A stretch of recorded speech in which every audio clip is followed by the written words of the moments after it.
వేడి వేడి మిరపకాయ బజ్జీలు. బయటైతే వర్షం పడుతుంది. ఇంకా అందరికీ వేడి వేడిగా ఏమైనా తినాలనిపిస్తూ ఉంటుంది కదా ఈ టైంలో.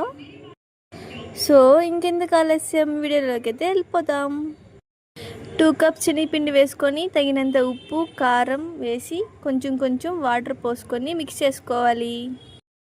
ఉంటలు కట్టకుండా ఇలా వీడియోలో చూపించినట్టు మిక్స్ చేసుకోవాలి.